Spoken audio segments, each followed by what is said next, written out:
los que van a estar directo con el paciente, en otras palabras, ya están capacitados porque han recibido ya la formación en semiología. Entonces, les va a costar a veces, pero después van a ir haciéndolo mejor porque ya mañana van a estar el internado, van a estar después en el consultorio y va a ser la misma forma.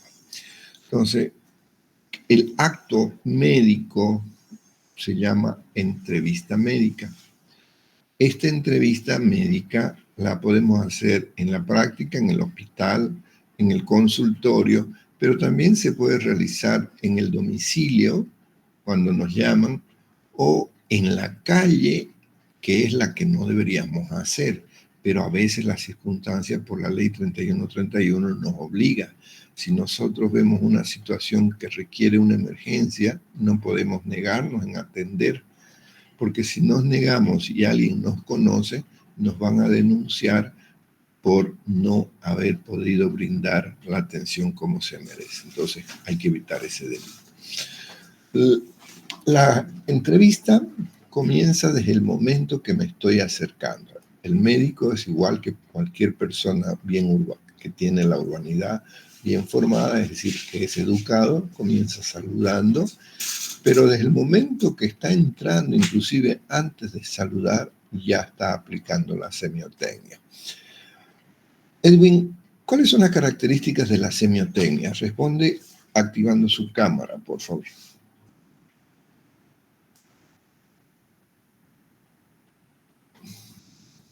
Edwin, última llamada, porque si no contesta significa que no está en la clase y lo voy a retirar, porque no es venir a anotar la lista y hasta luego, hay que participar. Edwin Ampuero, última llamada. Lo que yo recuerdo son las técnicas para encontrar los signos y síntomas. Ajá, pero no solo eso, ¿no? No es solo eso, porque la semiotécnica, como usted bien dice, encontramos, pero ¿cuáles son esas técnicas? Que estoy de acuerdo que es para buscar los síntomas y los signos.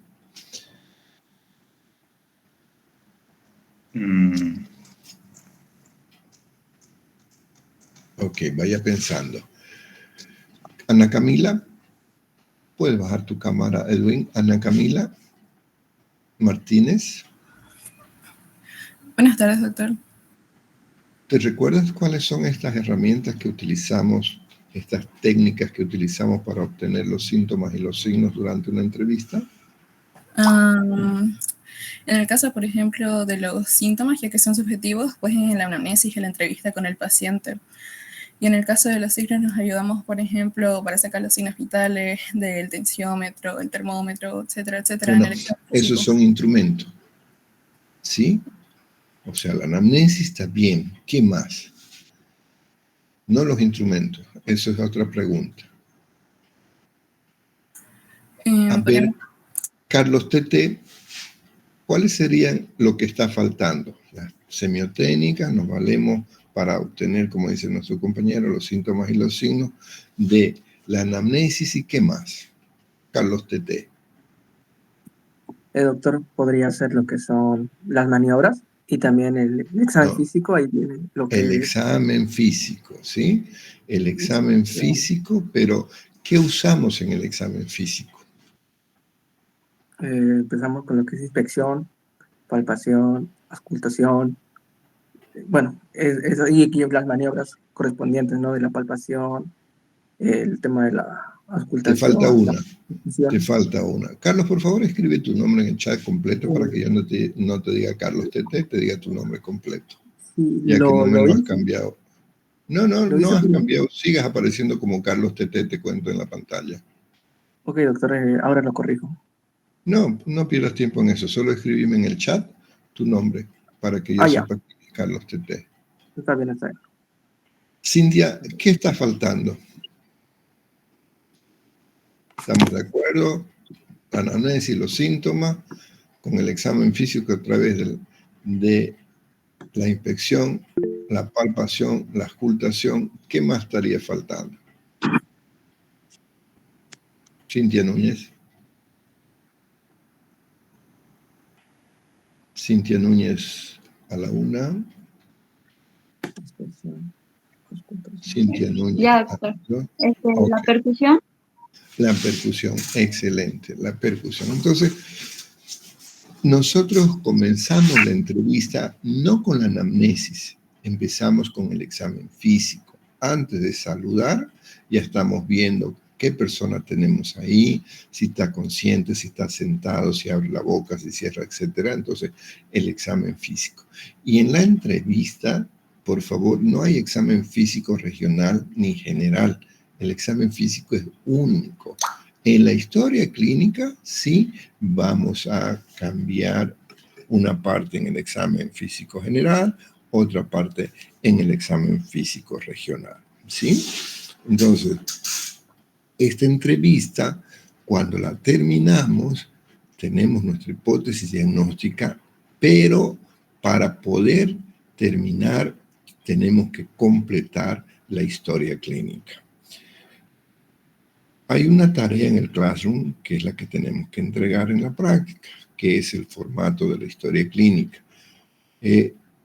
Imagino que han llevado con diferentes profesores, cada uno tiene sus características de cómo hacer la anamnesis, pero con nosotros en medicina interna vamos a usar el formato que lo tienen en el Classroom. Y ese es el que vamos a repasar ahora, y eso me lo tienen que subir hoy día. Vamos a tener un tiempo para escribir, ahorita no lo hacemos, para que me atiendan y participemos todos, ¿sí? Entonces, la historia clínica, cuando hacen la entrevista, por favor, no quiero que hagan una entrevista tipo formulario, es decir, ir preguntando lo que está en el formato. Lo que tenemos que hacer durante la entrevista es que la información que voy a obtener, vamos a comenzar con 3 elementos. ¿Lo ven el formato de la historia clínica? Sí, ¿no? Sí, doctor. Entonces, vamos a ver. Deimar. ¿Estás, Deimar? Deimar Zaire, ¿está en la clase todavía? Sí, doctor, estoy acá. Ok, active su cámara, Deimar. Vamos a imaginar que Deimar, no te veo todavía, Deimar, ahora sí te vemos. Podemos imaginar que Deimar es el paciente. Entonces estoy haciendo una entrevista ahorita en el hospital y le pregunto, ¿cómo está Deimar? Buenas tardes, soy el doctor Toledo. ¿Me puedes decir tu nombre? Mi nombre es Deimar. ¿O inventar? Muy bien. Entonces la primera pregunta que hago es, ¿cómo es su nombre? Si el paciente no me puede dar su nombre porque está en coma, porque no me entiende el idioma, porque tiene alguna discapacidad para escuchar o para hablar, yo voy a colocar en la historia clínica NNN, ¿sí? Y no me invento el nombre, por favor. Cuando estén haciendo su historia clínica, no hay que inventarse el nombre. Se pone NN y algunas de las características, por ejemplo, Deinar 23, puedo decir, me estoy refiriendo NN23 por la edad, ¿sí? Luego, la siguiente pregunta que le voy a hacer es ¿cuántos años tiene? Y siempre vamos a usar el nombre. Deinar, ¿me puedes decir cuántos años tienes? Tengo 22 años, doctor. 22. ¿Para qué me sirve preguntar? Para ver si coincide la edad aparente con la edad real. Alguna vez comienzo preguntando la fecha de nacimiento y yo calculo la edad. Prefiero preguntarla después, la fecha de nacimiento. Si el paciente no me puede dar su edad, anotamos una edad cronológica, qué edad parece. Y la siguiente pregunta que voy a hacer es, Deina, ¿a qué te dedicas? Soy estudiante por el momento, doctor. Ok, Deina, gracias. Puedes apagar tu cámara. Si se fijan, los 19, 20 o 21 elementos que tiene la filiación, solo voy a comenzar con estos 3. ¿Cómo se llama? ¿Cuántos años tiene? ¿Y a qué se dedica? Estas 3 preguntas me van a dar la posibilidad de darme cuenta si tengo una persona que me entiende, si tengo una persona que tiene la capacidad de comunicación y si tengo una persona que está lúcida, porque a veces puedes tener una persona que está orientada, que está en tiempo, pero puede estar con una alteración mental y que te puede dar otro nombre o darte una respuesta diferente. Una vez que tengo esos 3 elementos, pero estos otros elementos sí los voy a ir teniendo igual. La fecha, la hora no la pregunto. El número de la historia clínica, ahí por favor tenemos que poner un código de 3 dígitos. 001 va a ser su primera historia clínica y le agrego el apellido, el nombre, las abreviaciones. ¿Sí? Por ejemplo, mi paciente se llama Deinar Ortiz Mamani. Ok, Deinar sería 001, D de Deinar, le pongo la D, luego la siguiente letra del siguiente apellido y así sucesivamente, que haya un código para que cuando se tenga que buscar la historia clínica no hay duplicados.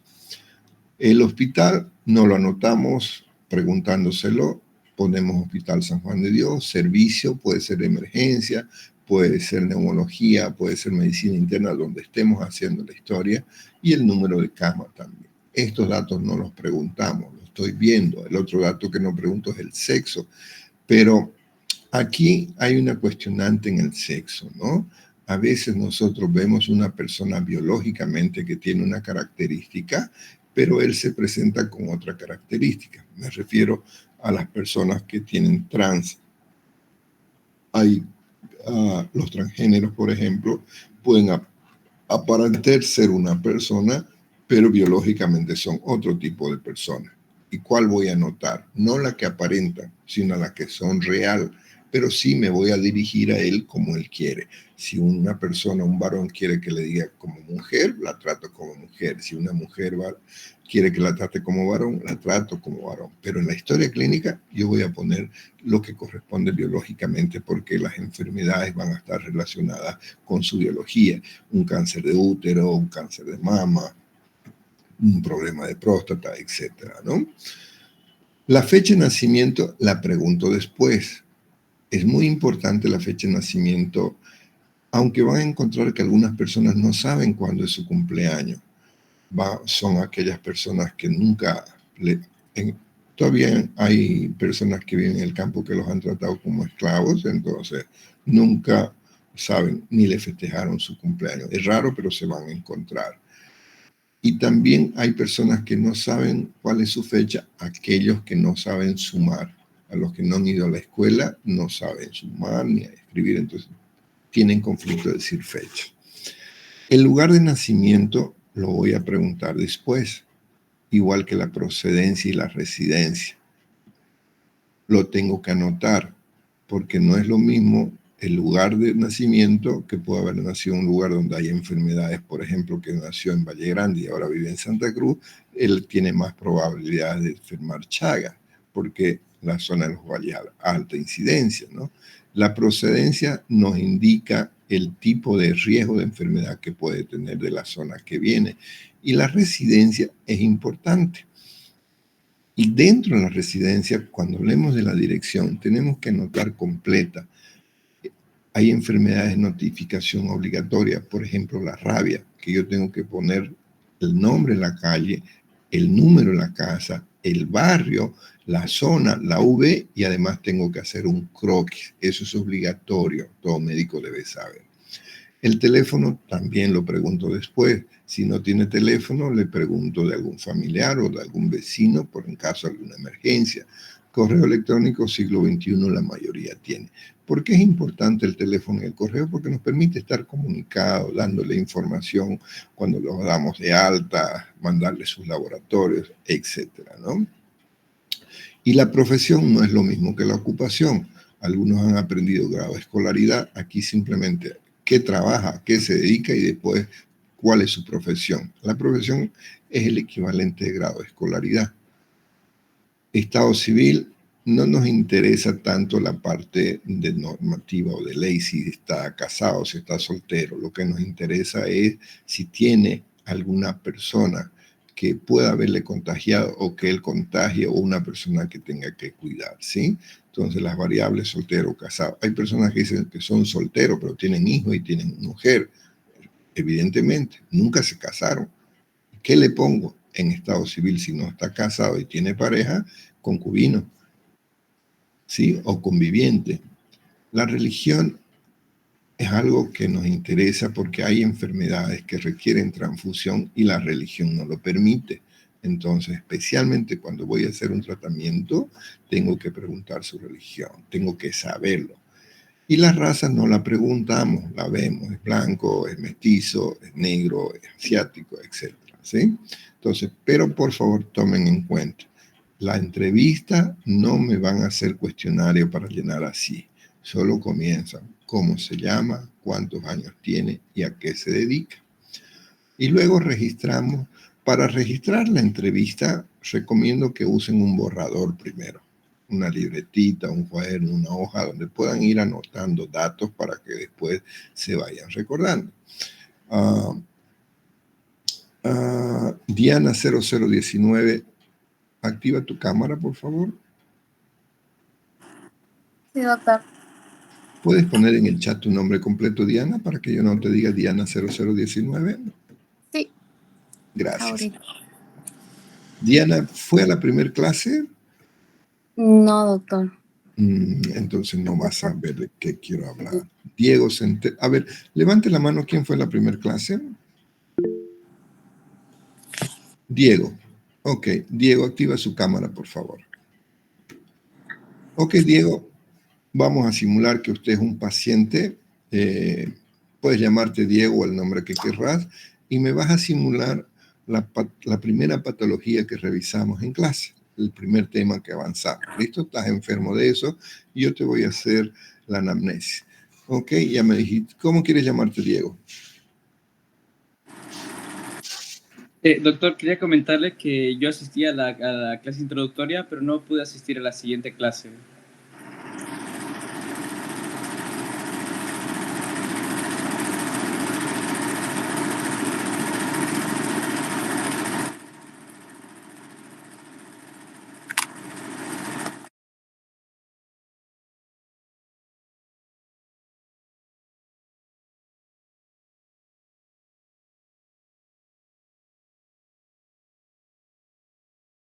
Doctor, su audio está apagado.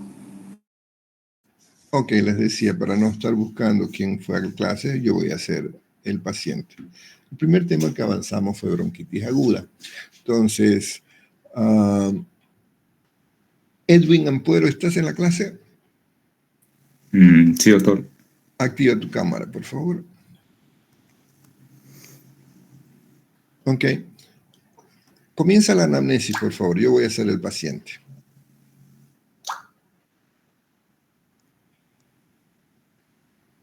Entonces empiezo con la entrevista, ¿no? ¿Verdad? Le pregunto. Obvio. La entrevista es el momento en que hay un médico paciente, ¿no? Ya, ¿puede darme, buenas tardes, puede darme su nombre, por favor? Sí, me llamo Raúl Lema. ¿Me puede decir también cuántos años tiene?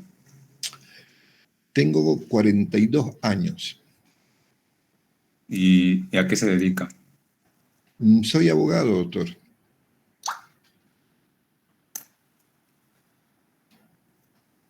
Ahora procedo con el examen físico, ¿no? No, pues. Recuerde lo que te decía. Antes de que me saludes, ya me estás examinando. El examen físico es lo primero que hago en el momento que estoy en contacto con el paciente. Entonces ya cuando me estás preguntando mi nombre, Edwin, ya estás haciendo inspección. Ya te estás mirando. A ver, ¿te diste cuenta que tengo lentes? Sí. ¿Te diste cuenta que puedo hablar? Sí. ¿Te diste cuenta que puedo mover los labios? Sí, también. ¿Te diste cuenta de mi tono, mi actitud? Sí. Entonces ya hiciste examen físico. ¿Sí? El examen físico es permanente, querido amigo, cuando estamos haciendo la entrevista. Lo que toca proceder ahora, a ver, vamos a invertir. Estás enfermo de tos, tenés fiebre, tenés expectoración, como si tuvieras un resfrío, ¿de acuerdo? Sí. ¿Cómo estás? ¿Cómo estás? Buenas tardes, soy el doctor Toledo. ¿Me puedes decir tu nombre, por favor? Me llamo Edwin Ampuero. Edwin, ¿cómo estás? ¿Cuántos años tienes, Edwin? Tengo 22 años. ¿A qué te dedicas? Soy estudiante. Edwin, ¿qué te está pasando? O Edwin, ¿en qué te puedo ayudar? O Edwin, dime, ¿por qué has venido al hospital? Fíjate, Bueno, aquí deberíamos comenzar lo que hablamos de la anamnesis propiamente dicha. Entonces tengo que hablar, Edwin, ¿qué crees? ¿Por qué has venido? No voy a hablar así. Edwin, ¿qué tenés? No voy a hablar así. Tengo que hacerlo sentir importante al paciente. En el tono de voz se siente, en la forma de actuar se siente. A ver, pregúntame de nuevo. Acordate que me llamo Raúl y comienza la anamnesis propiamente dicha. ya, bueno, ¿me puede contar, señor Raúl, el motivo por el que ha acudido al centro? Ok, pero no tan formal, a ver, algo que sea más amistoso. Em, bueno, entonces, señor Raúl, ¿me puede contar qué le incomoda? ¿Qué te parece si mejor me ofreces ayuda? ¿Por qué no me dice, don Raúl, en qué le puedo ayudar? Don Raúl, ¿qué le está pasando? ¿Me entiendes lo que trato de decirte? Que se sienta un trato más personalizado, en ese sentido de que me interesa, que yo sé que él tiene algo, por eso ha venido. Yo lo que tengo que averiguar es qué es eso, ¿no? Entonces hagámoslo de una forma. Puedes bajar tu cámara, Edwin. Entonces, cuando hacemos la anamnesis propiamente dicha, vamos a entrar a lo que es el motivo de consulta. Y el motivo de consulta, vamos a dejarlo hablar al paciente. A veces el paciente me dice una cosa, pero yo lo dejo hablar. Don Edwin, ¿qué le está pasando? Mire, doctor, te lo estoy viniendo, ¿sabe? Porque mi mujer no sé qué tiene últimamente, me anda diciendo de que ve esa novela, y comienza a hablar de todo. No lo interrumpo, lo dejo hablar. Y de ahí cuando puedo hablar, le dirijo la conversación. Ah, muy bien. Y aparte lo que dice su esposo, ¿qué le está molestando? Ah, doctor, ¿sabe qué? Lo que pasa es que estoy tosiendo. Estoy tosiendo y me molesta, esta tos no me deja dormir y ando escupiendo y comienza a dar su queja. Yo tengo que obtener 2 o 3 elementos y voy a registrar en la historia clínica los términos semiológicos, pero me voy a dirigir al paciente con los términos que él me da. Hay algunos términos que de preferencia no los voy a anotar. Por ejemplo, hay pacientes que han ido al campo, que no tienen la misma educación. Doctor, tengo problemas para cagar. Ok, yo no voy a poner problemas para cagar. Yo voy a anotar problemas para defecar. Pero cuando hable con don Raúl, y don Raúl, ¿desde cuándo estás cagando con problemas? Aunque se escuche feo, aunque se escuche ordinario, pero ese es el lenguaje que me da el paciente. Entonces, siempre usamos. A veces el paciente me dice, doctor, estoy vomitando. Él quiere decir vómito. ¿Ok? Yo le digo, ¿y desde cuándo don Pedro está vomitando? Sigo su lenguaje porque hay personas que no hablan muy bien, especialmente el que viene migrando, de que tiene un idioma nativo y él lo mezcla con el español. Entonces, ahí recomiendo, queridos amigos, que en el motivo de consulta usamos el lenguaje del paciente. Una vez que tengo 1, 2 o 3 elementos, por ejemplo, Edith Burgos, ¿cuál sería el motivo de consulta de don Raúl ahorita? Yo anoto mi borrador, voy a anotar cuál sería el motivo de consulta. Buenas, doctor. En relación a lo que usted estaba hablando, que tiene problemas para defecar. No, ese fue un ejemplo después. Antes de eso me puse como paciente y comenté algo, inclusive mencioné a mi esposa, vecina, etc.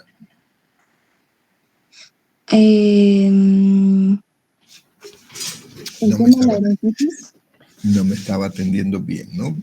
Eso, fíjense, es la importancia de atender al paciente. El paciente, ¿de qué se quejó Edson?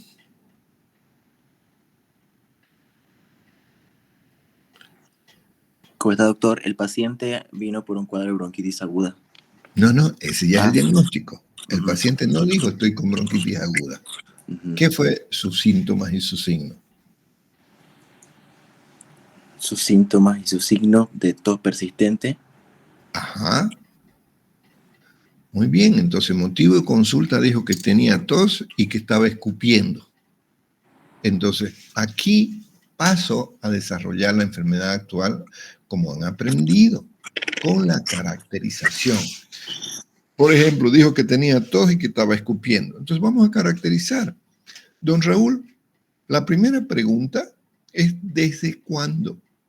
¿Desde cuándo está tosiendo? Siguiente pregunta, ¿cómo es su tos? El cómo es su tos es para que tratemos de ver cuál es la intensidad de la tos, cómo es la frecuencia de la tos, en qué momento se le presenta la tos, cuánto dura la tos, desde que empezó hasta ahora sigue igual, ha ido empeorando, ha ido mejorando, es decir, la evolución de la tos. Y vamos a preguntar si está usando algo para la tos. Y de ahí paso a caracterizar la otra manifestación. ¿Cuál era? Dijo que está escupiendo. Entonces voy a preguntar, Iris, ¿qué tengo que preguntarle?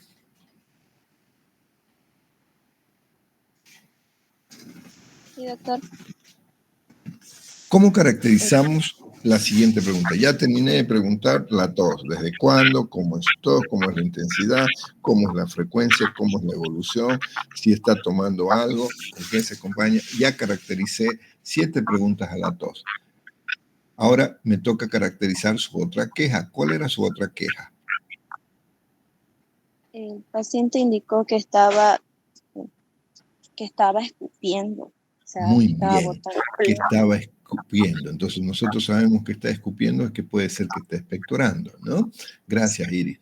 Entonces ahí vamos a caracterizar. Primera pregunta, Iris, que le hacemos es ¿desde cuándo don Raúl está escupiendo? ¿Cómo es eso que escupe? Ahí tengo que ver si realmente es saliva o es expectoración, porque escupir puede ser de la boca o también puede ser flema, expectoración. Y ahí tengo que ver con lo que él me diga cómo es, yo tengo que entender, tengo que ver la frecuencia que está en relación con la tos, habitualmente, aunque hay algunas personas que sacan gargajos sin tos, empiezan a escupir, aunque no estén tosiendo, tengo que preguntar eso. Tengo que ver el color de la expectoración, tenemos que ver, identificar la frecuencia, la cantidad, el olor, la evolución, si ha ido mejorando, ha ido empeorando. Hay pacientes que dicen, doctor, ya estoy mejorando porque mi flema ya está de color verde y ha ido madurando. Más bien eso está empeorando porque el cambio de color a verde significa bacterias, ¿no? Entonces, eso es lo que tenemos que caracterizar. Y el orden de la enfermedad actual, una vez que termino de caracterizar todas las quejas que tenga el paciente, lo siguiente que paso a preguntar es antecedentes patológicos. Es decir, sigo buscando enfermedad. Y la pregunta que me hace identificar antecedentes patológicos es, don Raúl, ¿esto que le está pasando ahora, le ha pasado antes? O sea, trato de averiguar primero si este cuadro se le repite. Dependiendo de su respuesta, termino de contestar y de ahí paso a preguntar, y don Raúl, dígame, desde que era chico hasta ahora, ¿de qué se ha enfermado? Ahí yo tengo que averiguar si son y caracterizar las enfermedades clínicas y las enfermedades quirúrgicas. En algunos libros dicen enfermedades de la niñez, de las enfermedades neonatal, de la adolescencia, de la juventud. No, eso nosotros no lo ponemos así en clínica. Simplemente ponemos enfermedades clínicas. Ah, me enfermé de las amigdalitis cuando tenía 8 años. Muy bien, amigdalitis a los 8. También me enfermé de pasmo. Muy bien, ¿qué era el pasmo? Se enfermó de dolor de barriga, dolor abdominal. ¿Cuándo? Anoto. Me operaron de apéndice. Ok, antecedentes quirúrgicos, operado de apéndice a tal edad.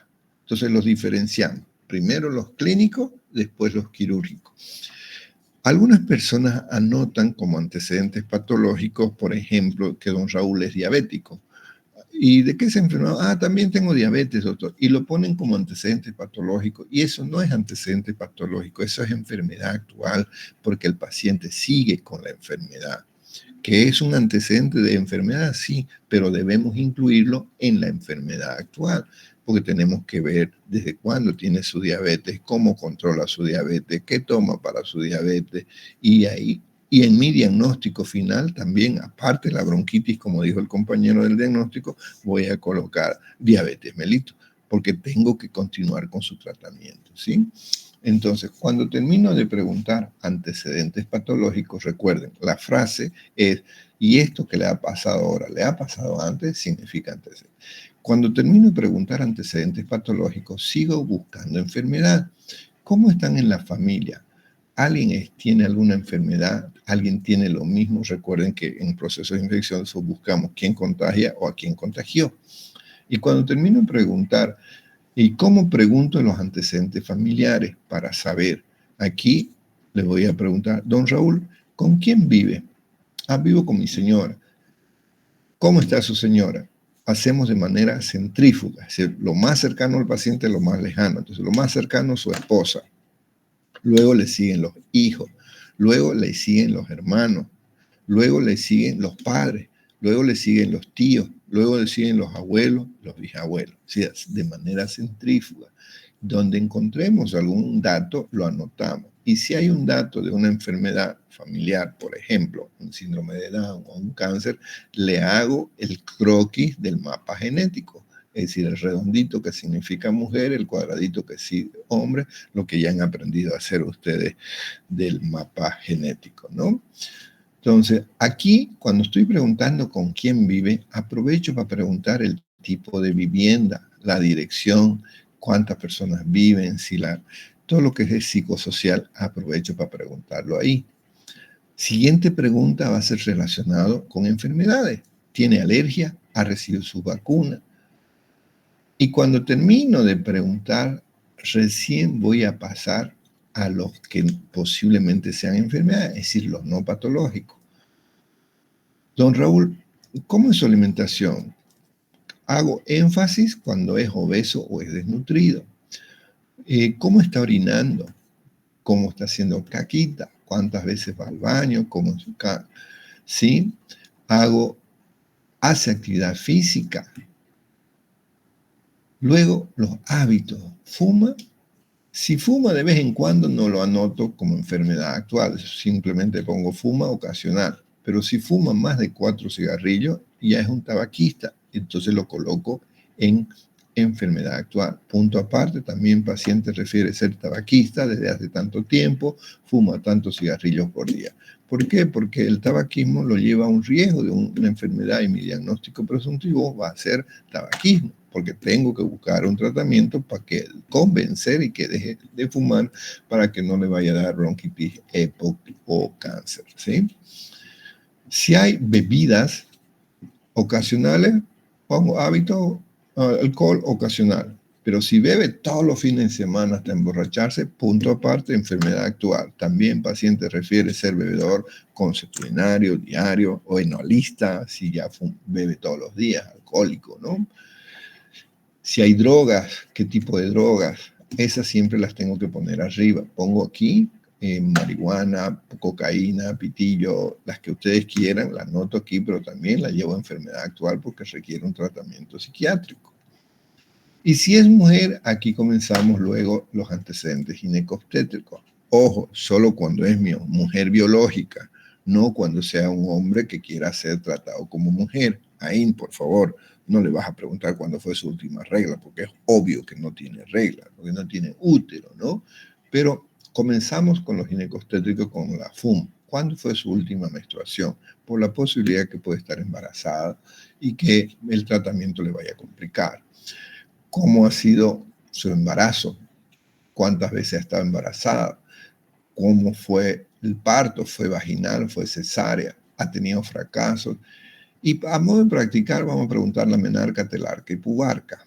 Solamente que desde el punto de vista real lo vamos a hacer cuando pensemos en una pubertad precoz o cuando estemos pensando una una menopausia muy temprana. Ahí me interesa a qué edad le vino la regla, a qué edad le salieron las mamas, a qué edad le salieron los vellos del pubis. Pero ahora por practicar lo podemos preguntar, solo que no es muy cómodo para una mujer cuando en un medio de grupo le estemos preguntando estas intimidades. Pero sí no va a tener inconveniente hablar de su periodo y hablar de sus embarazos, ¿sí? Y de ahí paso a los antecedentes psicosociales, que ya los mezclé con los antecedentes familiares. ¿Se recuerdan cuando les dije con quién vive? Aquí mezclamos los psicosociales. Dónde vive, su dirección, tipo de vivienda, tiene luz, tiene agua. Si la persona vive en la ciudad, se supone que tiene luz, que tiene agua, no lo tengo que preguntar, ni le voy a preguntar de qué material es su casa, si tiene baño o es letrina, o si quieren lo hacemos, digamos, pero es importante que nos ubiquemos. Si tenés una persona que vive en el segundo anillo, obvio que tiene luz, que tiene agua, que tiene alcantarilla, pero si vive en una zona atrás de Normandía, que es la ciudad, pero todavía no está urbanizado y encima es una zona donde hay un vertedero, sí es importante preguntar cómo es la vivienda, qué tipo de servicios básicos tiene, ¿sí? Nos ubicamos. Y una vez que terminamos esto, queridos amigos, hacemos la anamnesis por sistema. La anamnesis por sistema, Jacqueline, Diany, ¿puedes activar tu cámara?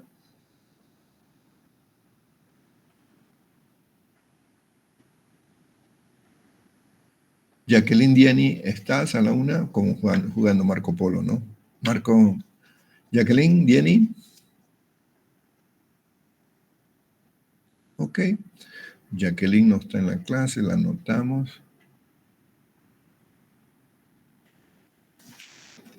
Jacqueline Diany abandonó la práctica para no olvidarme. SAS, lo anotamos y la retiramos de la clase. ¿Dónde está? Pum, pum, pum, pum, pum. Jacqueline Diany, ¿dónde está?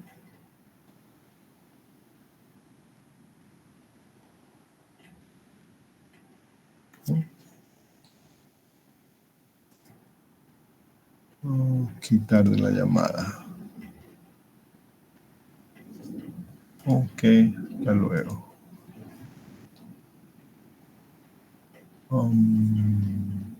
Edith, ¿estás en la sala?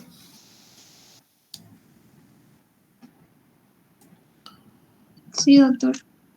Por favor, ¿cuál es la importancia, active su cámara, cuál es la importancia de la enfermedad actual?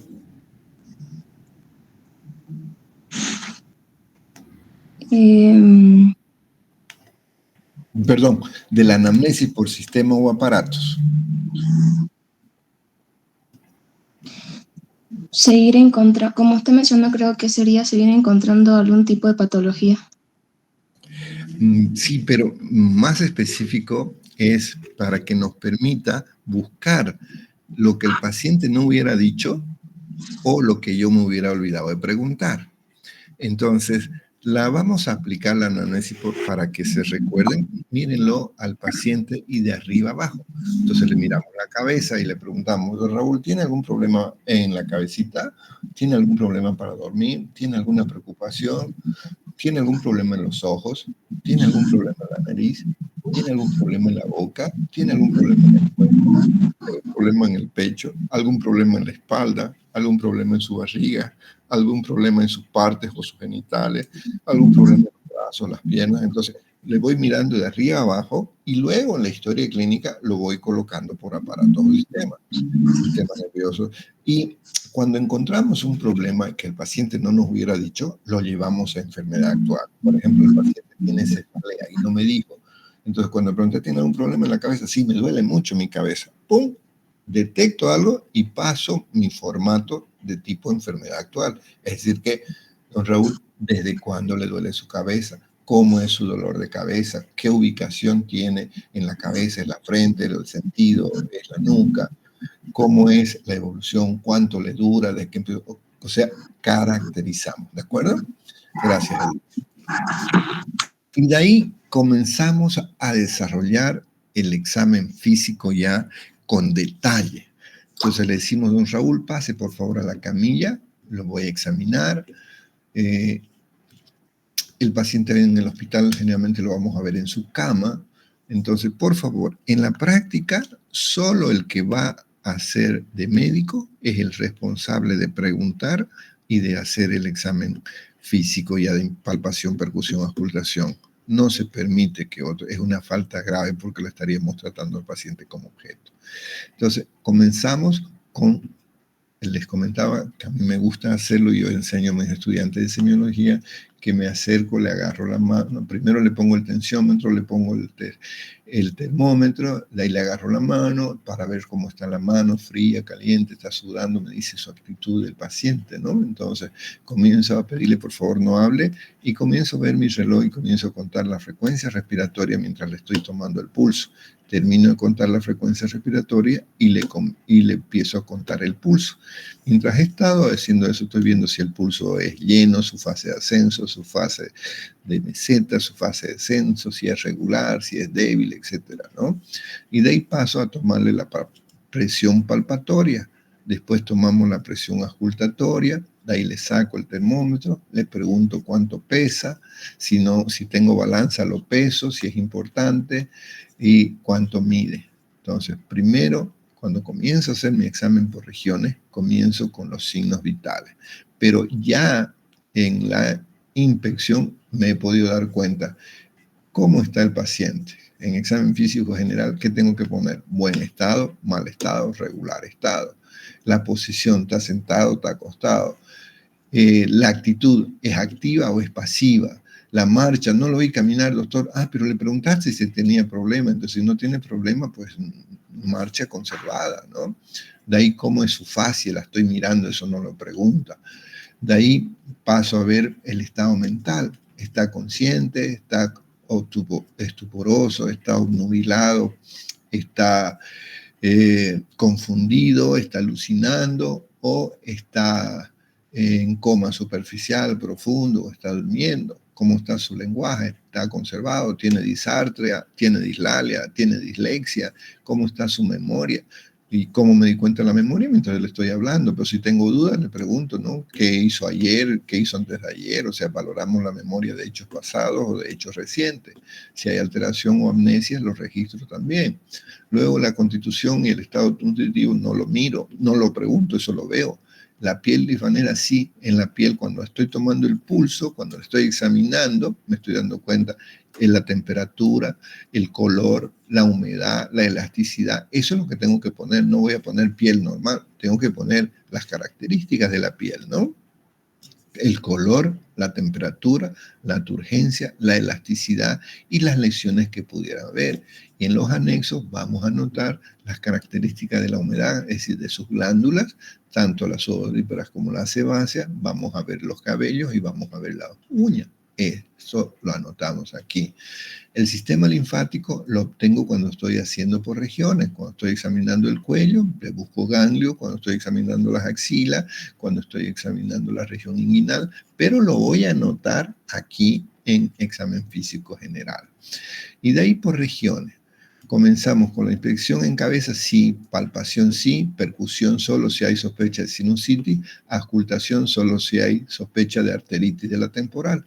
Y por favor, vamos a registrar con detalle para que verifiquemos que realmente lo hicimos. Entonces, ¿cómo es el cráneo? Normocéfalo, braquicéfalo, tufricéfalo. ¿Cómo están los ojos? Primero los párpados. ¿Qué características tienen los párpados? ¿Son simétricos, asimétricos? ¿Se mueven, no se mueven? ¿Cómo está el globo ocular? ¿Qué características tienen las conjuntivas? ¿Cómo están sus glándulas lagrimales? ¿Cómo características de la córnea? ¿Cómo puedo ver el humor acuoso, la cámara anterior? ¿Cómo está sus pilas, la retina, el humor vitro? El humor vitro no lo hacemos fondo de ojo, pero debemos acordar. Y los músculos sí, ¿no? Ahí estoy viendo el tercer par y el sexto par, ¿no? Para examinar los ojos, la nariz y la boca, voy a apoyarme también con una linterna para ver en los ojos las pupilas y el reflejo pupilar, en la nariz para ver los meatos, los cornetes, en la boca para ver la parte posterior de la boca, ¿no? Y miro la lengua, o sea, Todo esto que estoy haciendo, les recuerdo, queridos amigos, es lo que me tienen que rellenar. No me voy a poner cabeza normal como a veces, no, quiero que me examinen completamente. En cuello lo propio, ¿no? Entonces, todos los describimos. Mamas, si es mujer nuestra paciente, solo le preguntamos, no se la examinamos porque por el respeto a su pudor no le voy a exponer las mamas. Yo sé que para nosotros los médicos da lo mismo mirarle las mamas o mirarle el cabello o la uña porque es anatomía y así tiene que ser, pero para el paciente no. Para el paciente hay un pudor que debemos respetárselo y si estamos en grupo no le vamos a examinar ni las mamas ni los genitales. Luego el abdomen, la inspección también, palpación sí, percusión sí, auscultación sí y verifico cómo está todo. Y no nos olvidamos de la región inguinal. En la región inguinal solo hago inspección, hago palpación y en ocasiones hago auscultación, no percuto.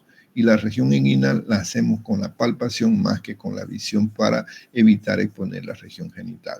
Los geniturinarios los exploramos y no examinamos directamente, ¿no?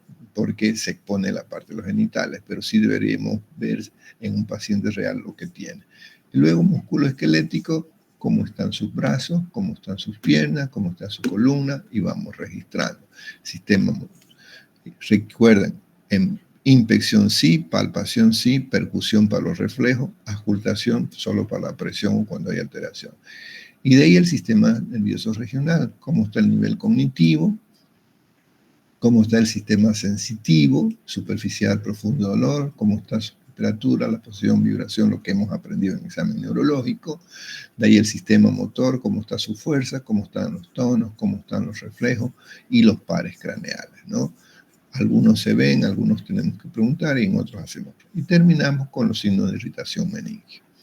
Y de ahí hacemos el diagnóstico presuntivo, los métodos complementarios.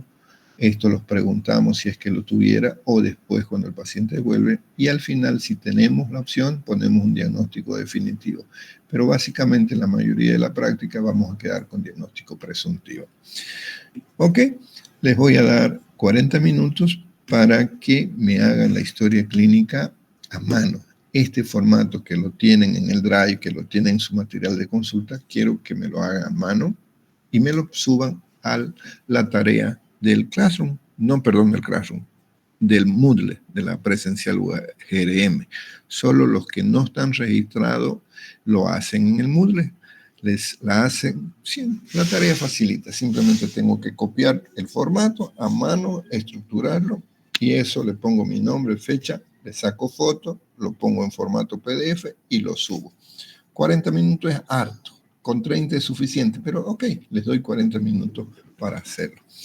Pueden desconectarse y volverse a conectar en 40 minutos y de ahí vamos a la parte final de la actividad de la práctica, que es cómo hacemos nuestro mapa conceptual, cómo hacemos nuestro tratamiento, lo que aplicamos ayer en la teoría y nuestras recetas y laboratorio. ¿Alguna pregunta? Activen su cámara, por favor, para que yo pueda verlos y ver quiénes están en la clase y quiénes no. Doctor, tengo una pregunta. Dígame, señorita. Los que no estamos registrados en la plataforma, ¿lo vamos a subir por UARM presencial? No, porque si no estás registrada en la plataforma, no te lo va a aceptar. Entonces sería por Classroom. No va a aparecer tu nombre. Puede ser por Classroom o lo puede ser por el correo germantoledo@uagrm.edu.bo, lo que le salga más cómodo. Pero sí quiero que me lo mande en formato PDF.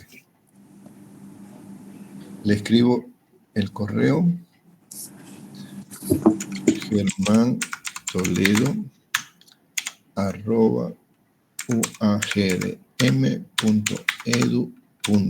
Entonces tienes 3 opciones para subirlo, señorita. La ideal es por el tema de la tarea del presencial UAG